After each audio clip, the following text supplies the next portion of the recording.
Exercise లేకపోతే sleep, దీనికంటే కూడా అలవాట్లు, ఇవన్నీ కూడా లైఫ్ స్టైల్స్ కానీ కొద్దిగా మనం మార్చుకోగలిగితే చాలా వరకు హాస్పిటల్కి వచ్చే పరిస్థితే రాదు. నేను ఇంకా ఒక స్టేజ్ ముందుకు వెళ్తున్నా.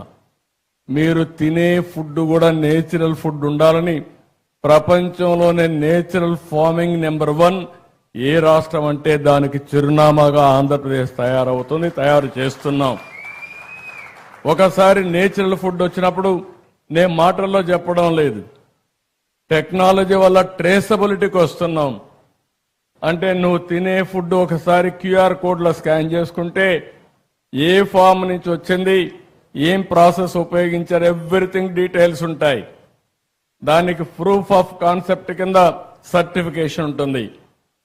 అంటే ఇది కరెక్ట్గా ఆర్గానిక్ ఫుడ్, ఇది నేచురల్ ఫుడ్ అని సర్టిఫికేషన్ ఉంటుంది, ట్రేసబిలిటీ ఉంటుంది.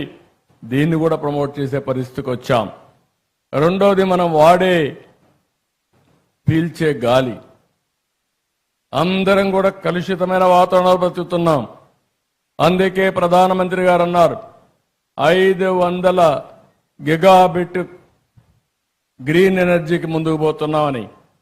అందులో 160 గిగాబిట్ అంటే 1/3 దేశంలో ప్రొడ్యూస్ చేసే గ్రీన్ ఎనర్జీ ఆంధ్రప్రదేశ్లో ప్రొడ్యూస్ చేయబోతున్నామని చెప్పి కూడా నేను మీకు తెలియజేస్తున్నా.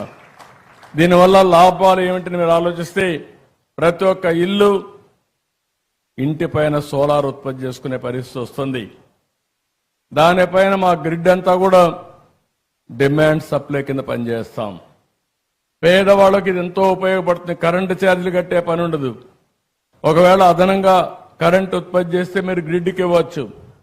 మళ్ళీ అవసరమైతే సాయంత్రం పూట మీకు కరెంటు లేకపోతే మళ్ళీ మీకు కరెంటు ఇస్తాం. ఈ విధంగా ఎక్కడికక్కడ బ్యాలెన్స్ చేయడానికి ముందుకు పోతున్నాం.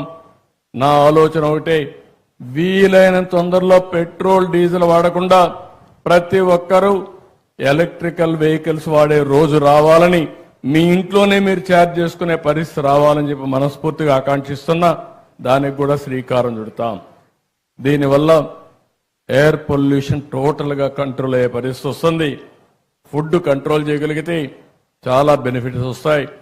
అదే మాదిరిగా మా నారాయణ గారు ఇక్కడే ఉన్నారు, ఆయనకి చెప్పాను, మొత్తం గార్బేజ్ అంతా క్లీన్ చేయడం కానీ నగరాల్ని పరిశుభ్రంగా పెట్టే బాధ్యత అటు మున్సిపల్ అడ్మినిస్ట్రేషన్ పైన ఉంది.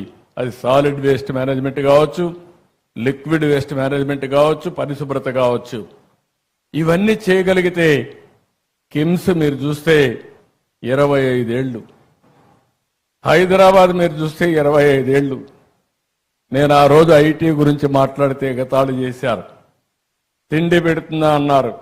ఇప్పుడు వస్తా ఉంటే చిన్న చిన్న కుర్రవాళ్ళు సెల్ ఫోన్ పట్టుకొని చూపిస్తూ నాకు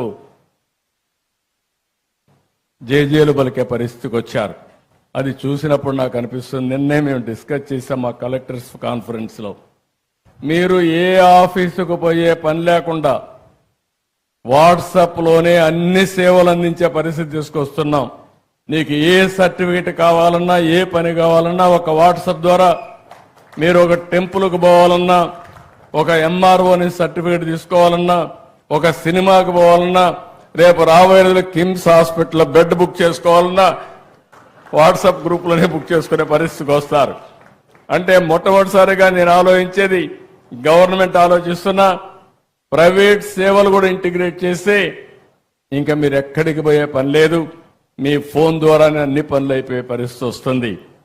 ఇలాంటి వినూత్నమైన ఇంకొక పక్కన మీరు చూసినప్పుడు మా గవర్నమెంట్ను కూడా ప్రైవేట్ వాళ్ళు ఎంత సమర్థవంతంగా గ్యారప్ చేస్తున్నారో, గవర్నమెంట్లో కూడా కంప్యూటరైజేషన్ చేసి ఎక్కడికక్కడ సమర్థమైన సుపరిపాలన ఇవ్వడానికి ముందుకు పోతున్నాం.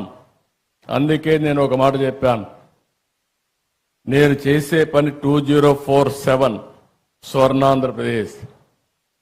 నరేంద్ర మోడీ గారి విధానం వికసిత్ భారత్ 2047.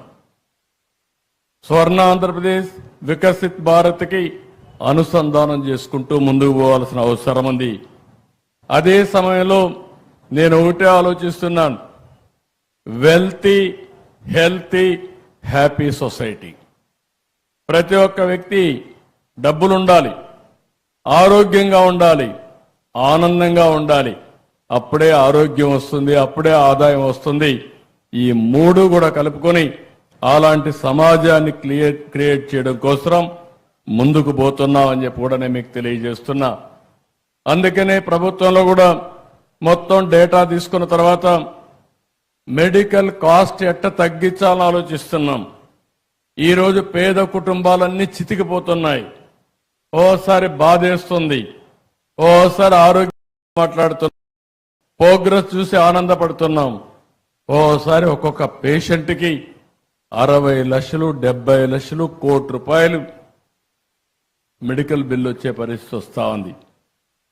చాలా మంది ఆస్తులు అమ్ముకొని కూడా ప్రాణాలు కాపాడుకోవడానికి కష్టపడి ముందుకు పోయే పరిస్థితి వస్తుంది.